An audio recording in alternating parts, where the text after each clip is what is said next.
Hello friends, welcome back to Anveshan channel. आज हम लोग पढ़ेंगे हिंदी भाषा का मानकीकरण। ठीक है, ये बहुत ही इम्पोर्टेंट टॉपिक है। आज हम लोग इसी को पढ़ेंगे। मानक भाषा ऐसी भाषा होती है जो श्रेष्ठ, आदर्श और उच्च होती है। ठीक है, मतलब मानक भाषा ऐसी भाषा है जो क्या है, श्रेष्ठ है, आदर्श है और उच्च है। ठीक है, इसका प्रयोग मतलब इस भाषा का प्रयोग सरकारी काम काजों, ठीक है, पत्राचार, शिक्षा, सामाजिक, सांस्कृतिक, वैज्ञानिक, ठीक है, प्रशासनिक कार्य हेतु प्रयोग में लाई जाती है। ठीक है, तो मानक भाषा का प्रयोग हम लोग सरकारी काम काजों में, ठीक है, शिक्षा में और सामाजिक सांस्कृतिक इन सब चीजों में हम लोग मानक भाषा का प्रयोग करते हैं। अब यहाँ पे देखिए, मानक भाषा को हम दूसरे परिभाषा से भी समझ सकते हैं कि मानक भाषा क्या है, कि भाषा का वह स्तर है जब भाषा के प्रयोग का क्षेत्र अत्यधिक विस्तृत हो जाता है। ठीक है, मतलब भाषा का जो क्षेत्र है, ठीक है, भाषा के प्रयोग का जो क्षेत्र है वो क्या हो जाता है, बहुत विस्तृत हो जाता है, बहुत विस्तार हो जाता है। ठीक है, तो वो क्या हो जाता है, मानक भाषा बन जाता है। ठीक है, ये एक आदर्श रूप ग्रहण कर लेती है। ठीक है, तो ये भाषा क्या करती है, एक आदर्श रूप ग्रहण कर लेती है। कोई भाषा लिखने लायक हो जाती है। ठीक है, जब कोई भाषा क्या हो जाती है, लिखने लायक हो जाती है, उस भाषा में कुछ साहित्य रचनाएं होने लग जाती है, तो वो मानक भाषा बन जाती है। ठीक है, वो मानक भाषा कहलाती है। इसी भाषा का बोलचाल के स्तर से ऊपर उठकर, ठीक है, जब कोई भाषा मतलब बोलचाल की भाषा से ऊपर उठकर एकदम मानक रूप ग्रहण कर लेती है, तो उसका क्या हो जाता है, मानकीकरण कहलाता है। ठीक है, वो क्या कहलाता है, मानकीकरण कहलाता है। अब हम लोग देखेंगे मानकीकरण के 3 सोपान होते हैं। ठीक है, पहला बोली, फिर भाषा, फिर मानक भाषा। ठीक है, सबसे पहले हम लोग देखते हैं कि बोली क्या है। ये क्या है, प्रथम सोपान है। ठीक है, ये पहला स्तर है। तो भाषा का मूलभूत, ठीक है, एक सीमित क्षेत्र में बोलचाल की भाषा। ठीक है, मतलब बोली क्या होता है कि मतलब ये मतलब क्षेत्र विशेष होता है। ठीक है, ये क्या होता है, स्थानीय वहाँ के लोगों का मतलब बोलचाल की जो भाषा होती है। ठीक है, क्षेत्र विशेष होता है। ठीक है, तो इसमें क्या होता है कि ये मतलब सीमित क्षेत्र में बोला जाता है, तो ये क्या कहलाता है, बोली कहलाता है। ठीक है, और बोली में क्या होता है कि इसमें शब्द भंडार भी सीमित होते हैं और इसमें व्याकरण नहीं होता है। देखिए, यहाँ पे बोली के बारे में बताया जा रहा है कि शिक्षा तथा अन्य क्षेत्रों में प्रयोग में नहीं लाई जाती। ठीक है, मतलब बोली का प्रयोग हम शिक्षा तथा अन्य क्षेत्रों में नहीं लाते हैं। ठीक है, ये क्या होता है, बोली एकदम सीमित क्षेत्र में होता है। ठीक है, स्थानीय विशेष में बोली जाने वाली भाषा क्या होती है, बोली। ठीक है, अब हम लोग पढ़ते हैं भाषा। भाषा क्या है, ये द्वितीय स्तर है। ठीक है, अब हम लोग भाषा के बारे में पढ़ेंगे। वह बोली जो कुछ विशेष भौगोलिक, सामाजिक, सांस्कृतिक, राजनीतिक व प्रशासनिक कारणों से अपना क्षेत्र विस्तार कर लेती है। ठीक है, मतलब वही बोली क्या हो जाता है कि मतलब कुछ विशेष भौगोलिक, सामाजिक, ठीक है, सांस्कृतिक, इन सब चीजों से क्या हो जाता है, धीरे धीरे उसका क्षेत्र का विस्तार होने लग जाता है। ठीक है, और उसका लिखित रूप विकसित होने लग जाता है। ठीक है, और इसी कारण वह व्याकरणिक साँचे में ढलने लग जाता है। ठीक है, तो उसके कारण क्या हो जाता है, उसकी व्याकरणिक संरचना होने लग जाती है, तो वो क्या हो जाता है, वो मतलब भाषा बन जाता है। ठीक है, और उसका पत्रचार, शिक्षा, व्यापार, प्रशासन आदि में प्रयोग होने लगता है। ठीक है, तब वह बोली न रहकर भाषा में बदल जाती है। ठीक है, और वो भाषा कहलाती है। ठीक है, मतलब बोली का ही विस्तृत रूप। ठीक है, बोली है वो मतलब सीमित क्षेत्र में होता है, लेकिन क्या होता है ना कि बोली का धीरे धीरे क्या होने लगता है, उसके क्षेत्र में विस्तार होने लग जाता है। ठीक है, और उसका लिखित रूप भी विकसित होने लगता है। फिर उसके बाद फिर उसमें व्याकरण की संरचना होने लग जाती है। ठीक है, और उसमें पत्रचार, शिक्षा, व्यापार, प्रशासन आदि में प्रयोग होने लगता है। ठीक है, तो वह बोली न रख के भाषा में बदल जाती है। ठीक है, तो उसी को हम लोग क्या कहते हैं, भाषा। यहाँ पे देखिए भाषा में लिखित रूप विकसित हो जाता है और व्याकरण का प्रयोग होता है। ठीक है, अब हम लोग तृतीय स्तर पर पहुंचते हैं। ठीक है, मतलब तीसरे सोपान पे पहुंचते हैं। वो कौन सा है? मानक भाषा। ठीक है, अब हम लोग मानक भाषा में पढ़ रहे हैं कि यह वह स्तर है जब भाषा का प्रयोग का क्षेत्र अत्यधिक विस्तृत हो जाता है। ठीक है ना, मतलब भाषा का जो प्रयोग है वो क्या हो जाता है? अत्यधिक, मतलब बहुत ज्यादा विस्तृत हो जाता है। ठीक है, वह एक आदर्श रूप ग्रहण कर लेती है। वो क्या कर लेती है? आदर्श रूप ग्रहण कर लेती है। ठीक है, उसकी अपनी शैक्षिक,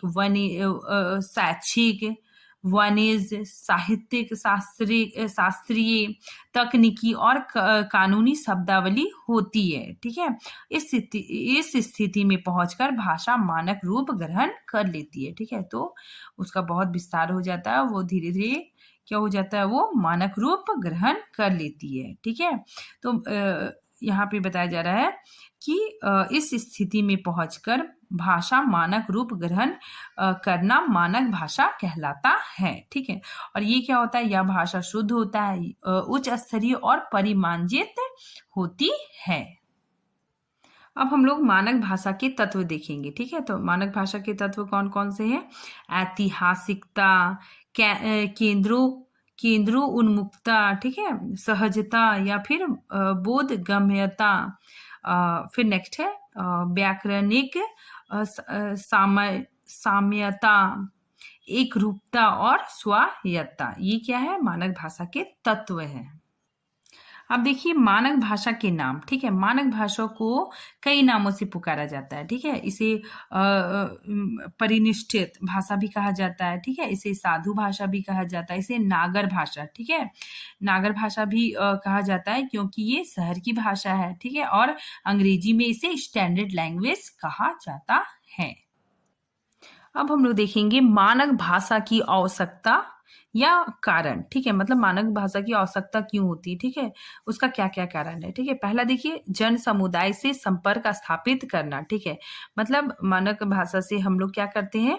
मतलब जन समुदाय में संपर्क स्थापित होता है। ठीक है, जैसे देखिए जब हम अपने क्षेत्र से बाहर जाते हैं तो हम अपनी बोली ना बोलने वालों से बातचीत करना चाहते हैं। ठीक है, मतलब हम अपने क्षेत्र से मतलब कहीं बाहर जाते हैं तो हमें किसी अजनबी से बात करना होता है। ठीक है, तो इसके लिए हम लोग क्या करते हैं कि मानक भाषा का प्रयोग करते हैं। ठीक है, तो मानक भाषा के माध्यम से पूरे क्षेत्र के शिक्षित एवं जन समुदाय से संपर्क स्थापित करना संभव हो पाता है। ठीक है, तो मानक भाषा से ही मतलब क्या होता है? जन समुदाय से संपर्क स्थापित हो पाता है।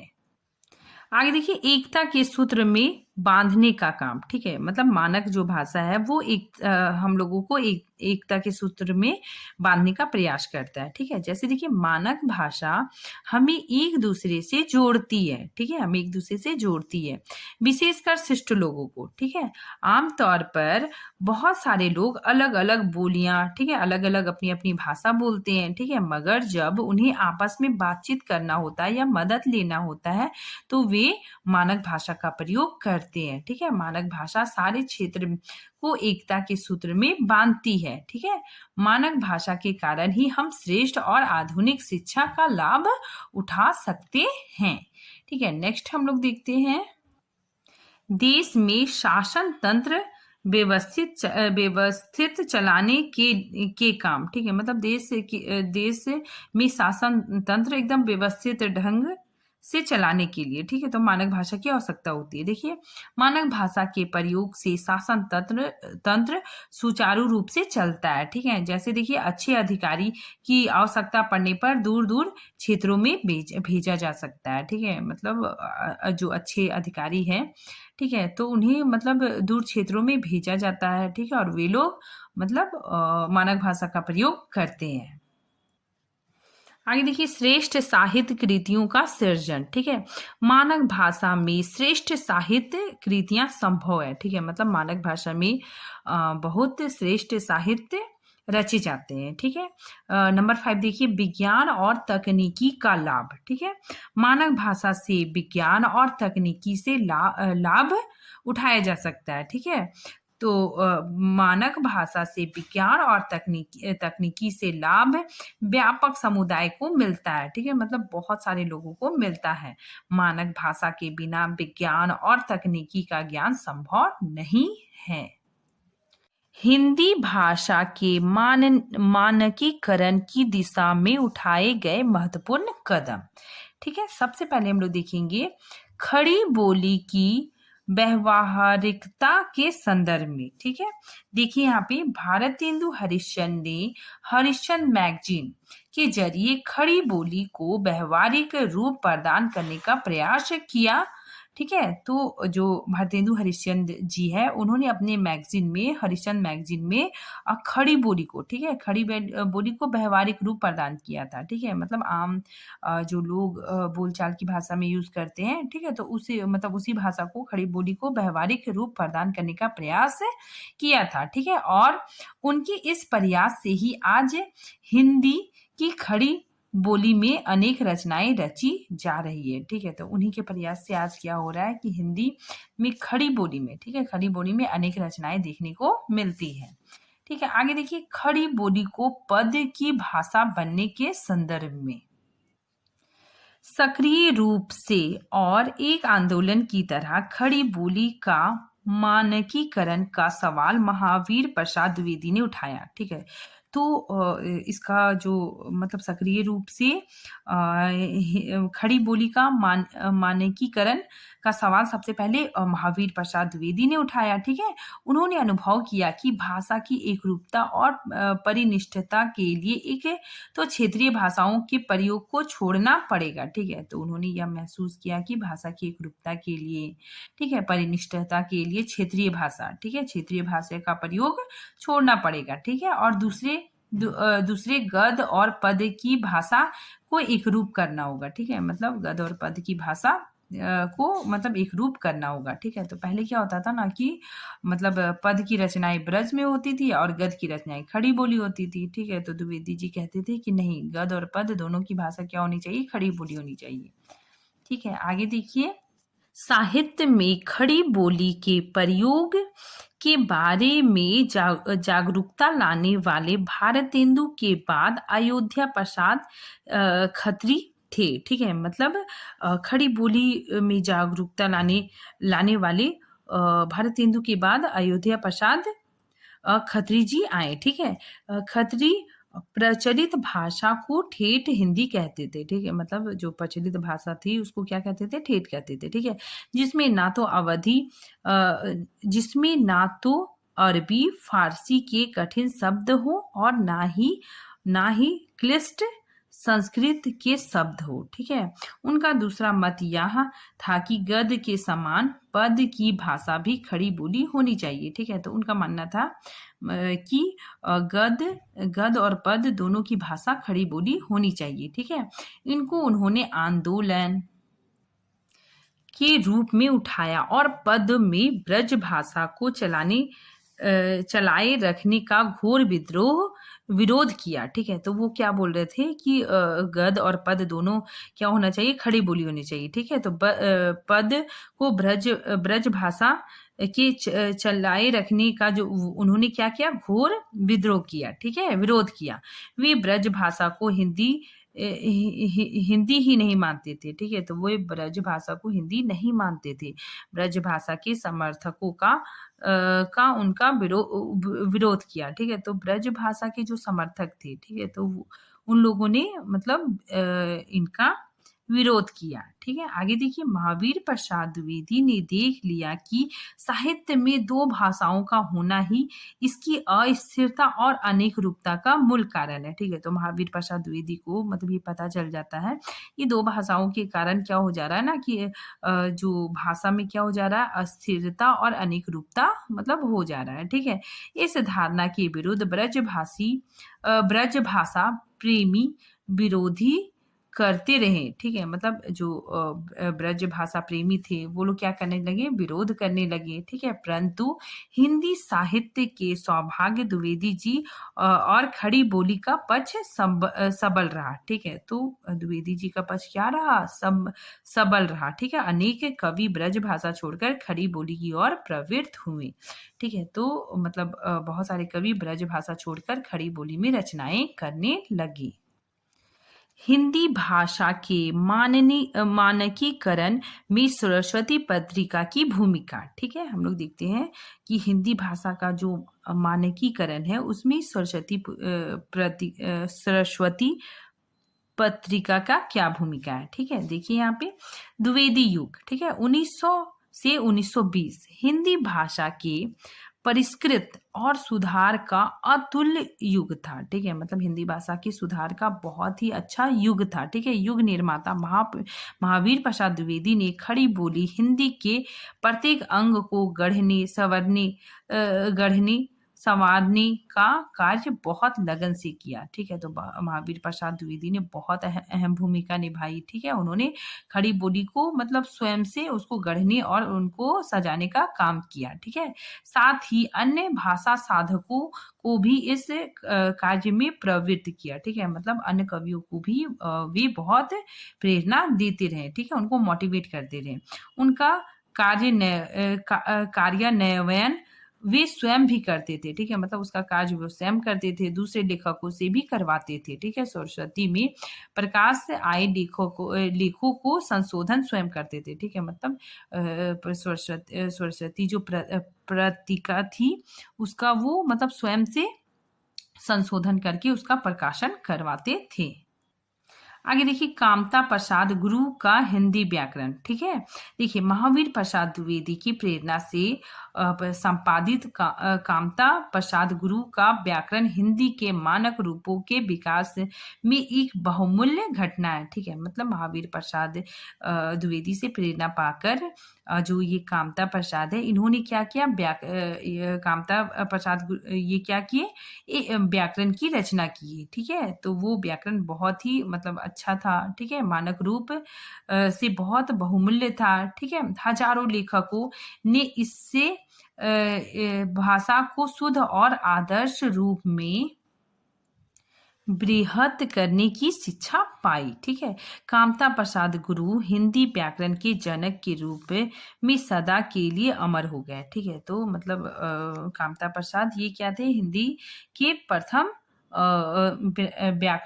व्याकरणकार थे। ठीक है, मतलब ये हिंदी व्याकरण के जनक के रूप में प्रसिद्ध हो गए। ठीक है, और ये महावीर प्रसाद द्विवेदी के प्रेरणा से ही हिंदी व्याकरण की रचना किए थे। ठीक है, नेक्स्ट हम लोग देखते हैं छायावादी युग व छायावदोत्तर युग। ठीक है, छायावादी युग 1920 से 1936 व छायादोत्तर युग। ठीक है, 1936 के बाद में हिंदी का मानकीकरण की दिशा में कोई आंदोलनात्मक प्रयास नहीं हुआ। ठीक है, मतलब कोई भी आंदोलनात्मक प्रयास नहीं हुआ, किंतु भाषा का मानक रूप अपने आप स्पष्ट होता गया। ठीक है, छायावादी कवियों विशेषकर प्रसाद और पंत ने संस्कृत पदावलियों को व्यवहारिक बनाकर हिंदी की अभिव्यक्ति को काव्यमय और सशक्त बनाने में बहुत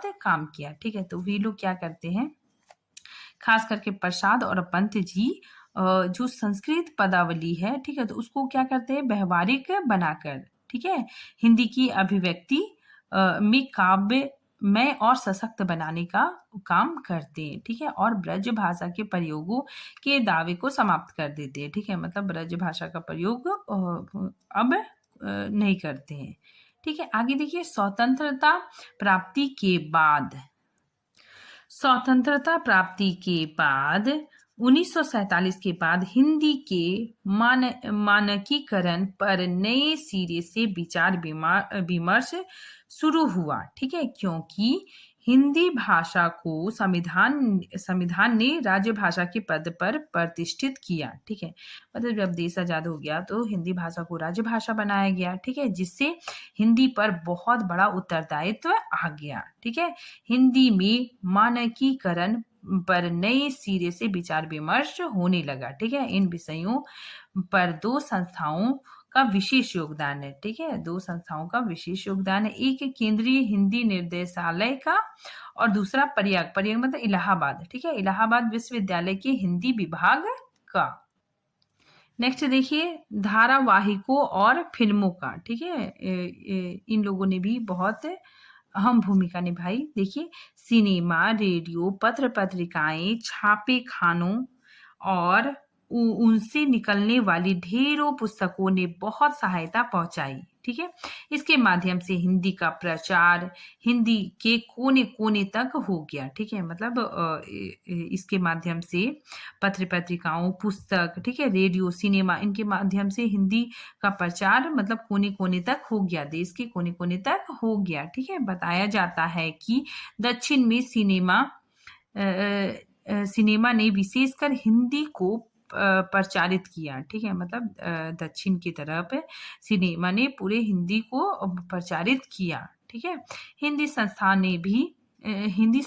ने भी हिंदी का प्रचार प्रसार में अच्छा योगदान दिया। ठीक है, और कुछ धार्मिक संस्थाओं ने भी अपना अलग योगदान दिया। ठीक है, ब्रह्म समाज, आर्य समाज का कार्य विशेषतया प्रचारात्मक रहा। ठीक है, तो इन लोगों ने भी अहम भूमिका निभाई।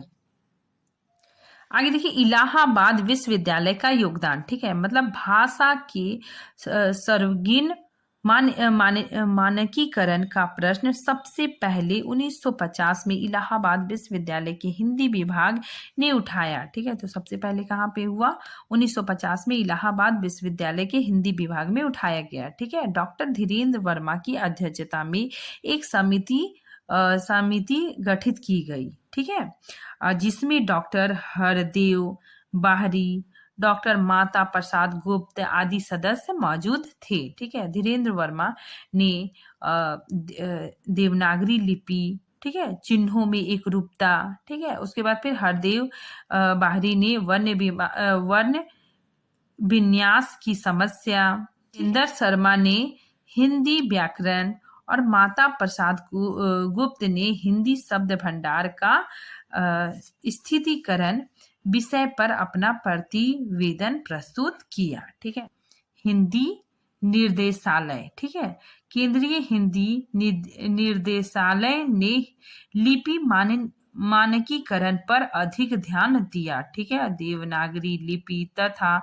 हिंदी वर्तनी का मानकीकरण इस ईस्वी का प्रकाशन किया। ठीक है, लोग यहाँ पे दोष भी देखते हैं कि मानकीकरण का एक दोष है कि इसमें भाषा में स्थिरता आने लगती है। ठीक है, इसमें क्या होता है कि भाषा में स्थिरता आने लगती है। ठीक है, जिसके फलस्वरूप भाषा की गति अवरुद्ध हो जाती है। ठीक है, जिसके फलस्वरूप क्या हो जाती है? भाषा की गति रुक जाती है, अवरुद्ध हो जाती है। ठीक है।